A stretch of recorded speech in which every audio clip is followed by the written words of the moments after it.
Welcome to FO Talks. Today we speak with DC Agrawal, one of the first Indian Americans to protest Indira Gandhi's emergency in 1975. He was involved in setting up Indians for Democracy, an organization formed to fight the emergency. He has been involved in various developmental organizations, including FRIA, while he was in IIT Bombay.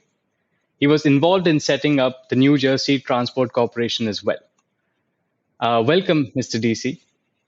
Uh, for our global audiences, can you just tell us what happened on June 25, 1975? Yeah, good morning. Thanks, Rohan, for interviewing me. Um, June 25th was sort of a very major event in Indian political environment with the arrest of the whole opposition parties, leadership from J.P. Narayan to a lot of other people. It was what was called an internal emergency declared by the Prime Minister at that time, with rights of every Indian citizen taken away, in addition to the imprisonment of many other people. I was involved with another group of friends at that time, and we were aware of things possibly may happen. We were part of what are called development organizations and involved. And we always believed that democratic values had a major basis for growth of India's future. It was an interesting period in time that time. I mean, there was a lot happening in USA. There was protests against the war in Vietnam. India, there were protests in support of Indira Gandhi earlier in 72, 73 for the Free Bangladesh movement. And there was a major famine and drought in India, and I was also involved in that. In 69, I'd gone to Bihar and UP, Mirzapur district. So when this happened on June 25th, 75, we got together and we realized that we need to take some actions. There was a friend of ours who was involved in Anand Kumar out of JNU and BHU, who had worked much more closely with JP. And so we decided to do a protest in front of the Indian Embassy on June 30th. And I drove down from Philadelphia in the middle of the night to reach like 4 o'clock in the morning at somebody's house outside Washington, D.C. in Maryland. And we got together there with other people who had come to organize the protest.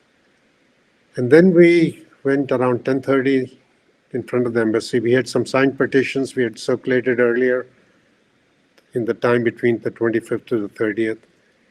So we had people sign their names and the state where they lived.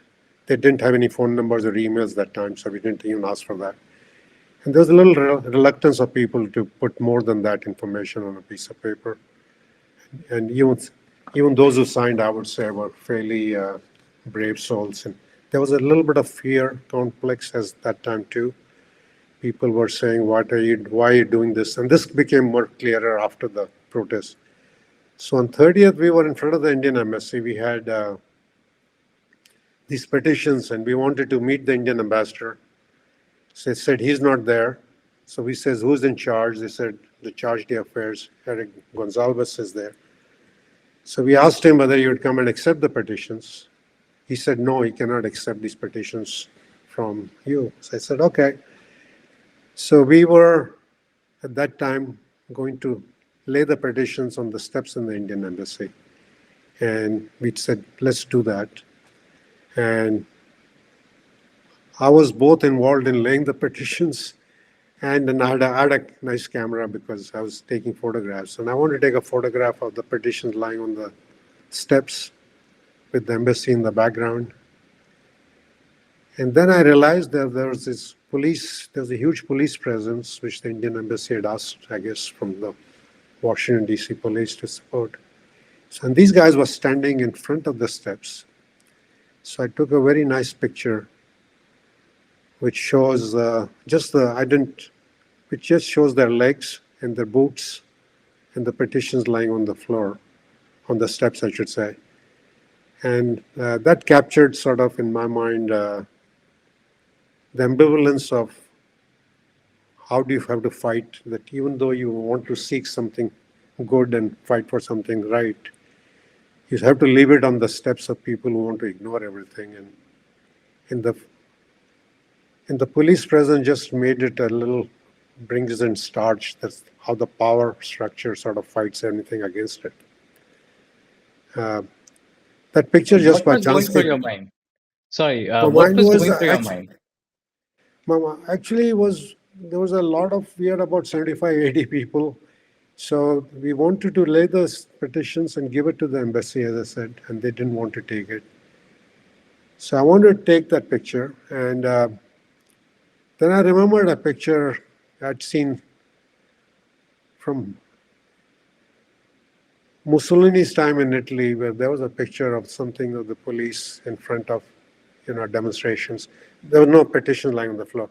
So that just image sort of came in the mind, and it sort of I said, let me click on it. It's a good one. And after that, there was that picture also. There's a similar picture of us laying this included, but just by chance, in Washington Post the next day, which showed the demonstration with these steps in the picture.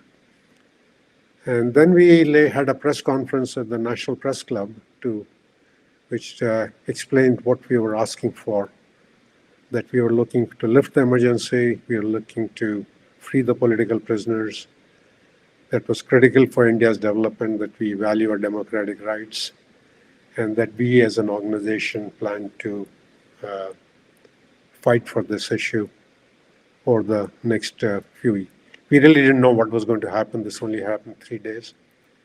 So later on, we had a demonstration on August 15th, India's Independence Day, in front of the ambassador's residence in Washington. We also had a demonstration in front of the Indian consulate in New York. And I know the friends in Chicago also had demonstrations there. And then we started organizing on trying to give better voice from what we wanted. And so we used to start meeting. We started publishing a newsletter called Indian Opinion.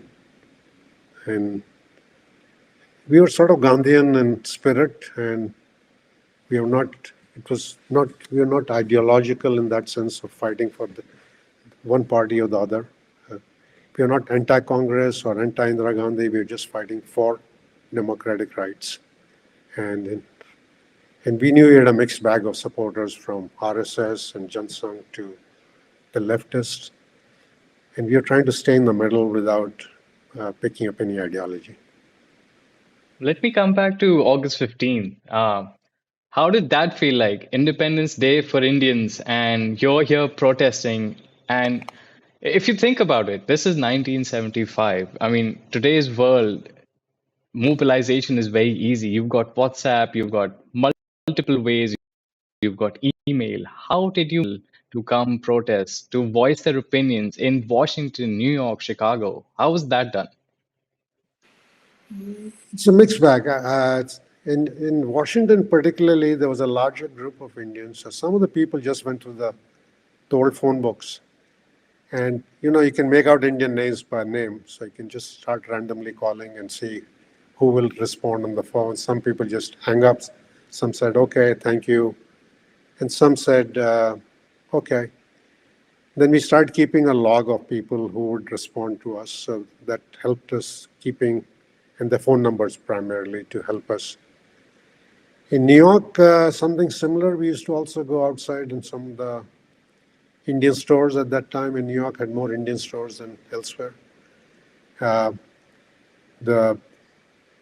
In some of the places, we just stood outside asking for petitions. Again, the people who said, "What are you guys doing? You're washing dirty linen in public. You should go back home," and all that sort of stuff. To the other extreme, said, "Okay, I agree with you," kind of thing, but I can't put my name on it. I'll give you money, or just a quarter at that time was a big thing to that extent. But so there was it was a combination of a fear factor to people who were supportive but could not speak loudly. And we were fortunate. I was not married. I was working, but So the issues were there in our head, but we didn't. Later on, the Indian embassy became much more restrictive. We knew we were being watched and photographed. Then they suspended the passport of four of us. Not mine. I was at that time traveling between here and India at that time for a different cause. And they suspended, I should say, the scholarship of one of the students who was doing PhD at University of Chicago, Anand. And that, when they did that action, that got more attention in newspapers. We were also fortunate that at the time India Abroad had just started publishing, and the editor of India Abroad was very supportive of what we were doing, and so there used to be news stories or opinion kind of papers, and this Indian opinion we were publishing, we were actually showing what is happening in India. There was a huge censorship, and they used to literally blank the whole newspaper sometimes, or cut out sections and darken the. And people were surprised; they didn't know all that. So when we were able to publish this Indian opinion, distributed, that surprised people. And then the newspapers also. Yeah, initially the Indian U.S. papers like New York Times they're supportive of Indira Gandhi. They thought that she was doing it for the right cause. There was it was like a leftist versus rightist kind of a thinking. But later, when she postponed the elections again in '76 early, that's when we started getting a little more credibility in the news media here. And as I said, we also did congressional hearings in Washington. We had people from India show up, Subramaniam Swamy, Jethmalani, and one of us had better connections in Washington. They had fundraising for Eugene McCarthy. So we were able to connect with Senator Ed Kennedy's office and others who was in the Foreign Relations Committee to hold congressional hearings. And some of it on the ground was in Washington, and I was in Philly, but by phone so people used to come and stay at our place as well, and who were passing through from India. So that's how we kept going. So I want to know a little bit more about the media blackout and the kind of, like, you're talking about opinion pieces and how you started publishing in the US. How was that like? And did you face any challenges? And most importantly, did it influence global media coverage? Yeah, I think emergency was like for a little less than 2 years. Okay, elections were held in April of '77. Initially, it was more like a news, trying to see what was taking place in India, kind of events and censorship and all that. As things progressed in '76 onwards, there was a better understanding in the media that this issue of Indian democracy was a bigger issue in the future of what lay. Initially, people just thought it was a very short-term event, it will go away, and things will get back to normal. When the election got postponed in '76, and so we got a lot more people who are supportive of who had fought for India's independence, and like the Quakers and American Friends Service Committee, and who are really, what I say, good friends of Nehru and Gandhi, came out and started supporting, and they had influence in the news media as well. So you got slightly better coverage, whether it's Wall Street Journal or New York Times or Washington Post. I can only speak for US, I think, and I don't know too much about what was happening in England at that time. But in European, so there was also, so that was the basic, as time went on, and then in '76, late in October, or September, October, we did a walk for human rights from Independence Hall, Philadelphia, to United Nations, ending on October 2nd, which was Gandhiji's birthday. And we started with a group about, I was involved in organizing that walk, and we started with about 30, 40 people gradually, there were about 10 people who were marching mostly all the way on the 10 days. I was in and out. I was also organizing the thing, finding location. And we were getting attention at every place we stopped, mainly at universities like Temple University in Philadelphia, Princeton University, Rutgers in New Brunswick, New Jersey, Columbia University in New York. And that got more attention because people suddenly realized that this was an issue for human rights as well as political rights. So I think at that point, I think there was also, we were taken much more seriously by the Indian embassy and the powers to be in India to trying to figure out what to do. We later found out that the YB Chavan had come here to speak to some of the Indian student groups, and he even met with then President Ford. He was asked them to see whether they would allow to ban this Indian demonstrations on U.S. soil, and he says, "No, this is our democracy. We don't do that kind of thing." It's a very interesting quote. I don't have it exactly. I'll send it to you. I found out much later in the book, something like that. We didn't know all that sort of stuff, at least me personally. So. What was? Tell me more about the Walk for Human Rights and like what kind of diaspora was involved in this kind of a demonstration and activity, and did you face any threats or any challenges personally? No, we realized sometime in fall of 76, when this emergency had been already on for like more than a year and a half, that we needed to do, that we could do this demonstration in front of the Indian embassy on August 15th, another, but we needed to again do something which could get physical attention, can also, it also in the spirits of the Gandhian movement of the Dundee March, So we could, it was a non-violent walk, and we were always very careful to emphasize that. And so we had some very number of people, as I said, were I would call friends of Nehru Gandhi family, like Horace Alexander, who had actually used to call Indira Gandhi Hindu and write letters to him. He was at that time in the 70s. He came for the walk, stood there, and we had all of the IFT people come from California, etc., started the walk. So that walk sort of was cathartic for us in doing something, plus getting attention to the cause. And so we ended up in front of the UN, and the publicity of that was good. Plus, I think it helped, it had an impact, in my view, on what was happening in Indian government at that time too, because they started getting a lot of personal letters from some of these people saying, please lift the emergency, what you're doing is wrong. Now, to what extent Indira Gandhi was persuaded by that, nobody knows. We don't have access to her papers. But we believe that it had some impact because these were people who are she was very conscious of her international image, which had become very strong after the fight with Pakistan on the Free Bangladesh movement.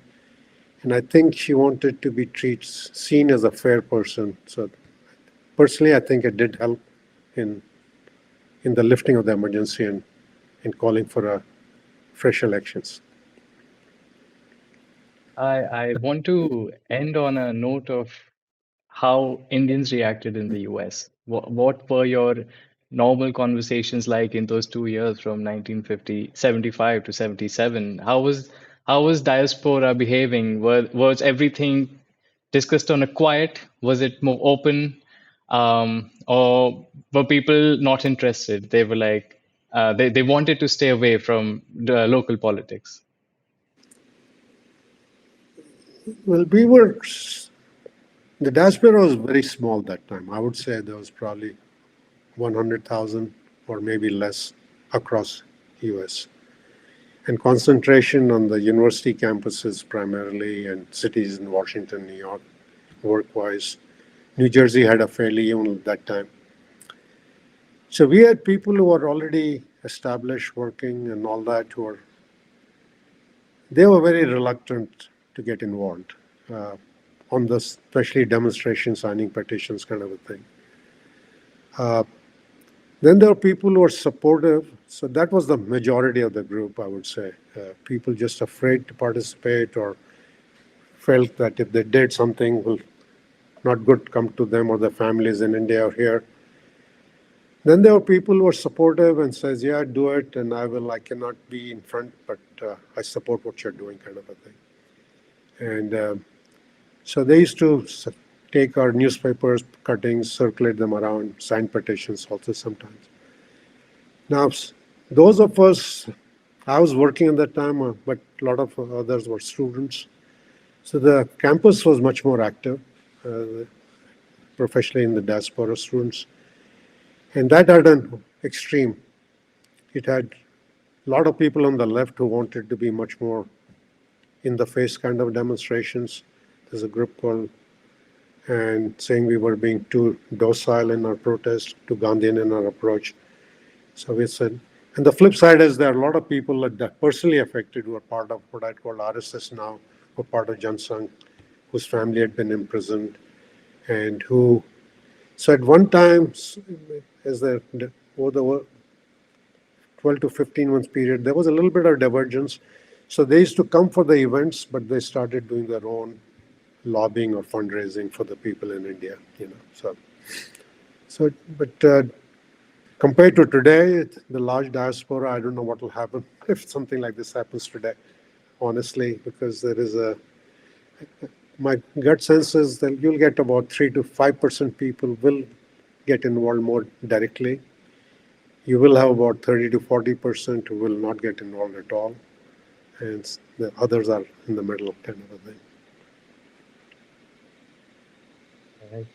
Thank you very much, Mr. DC, for that. It was really wonderful. It was like living history.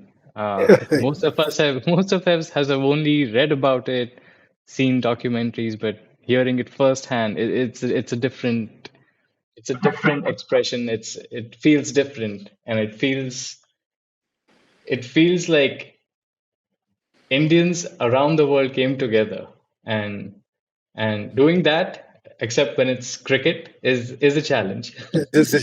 No, it's true. Actually, I was very surprised. We wrote, in fact, I should add to this, is that after the emergency got lifted and elections took place, we wrote a very long letter to the Prime Minister and every member of Parliament who got elected, saying, look, we fought for this democracy. These are issues which are important. You need to change the laws. There was called a MISA, Maintenance of Internal Security Act, where people could be imprisoned without charges.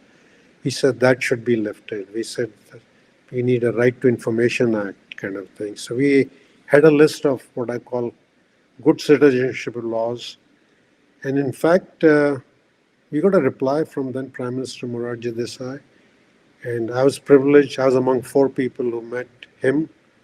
And then External Affairs Minister Atal Bihari Vajpayee, who became Prime Minister later on, who literally thanked us for doing what we did in generating. This was in October of 77 when they had come for the UN meeting and after the election. So because that was gratifying. The fact that they listened to what we wanted also was gratifying for us. But like everything in politics, some things get accepted, some things get ignored, and that is part of life, Thank you. Thank you so much for taking the time and sharing this with us. And Okay. I'm sure our audience will truly enjoy this. I appreciate your time. Thank you, Rohan, for the time. Join the conversation at Fair Observer and subscribe to our YouTube channel.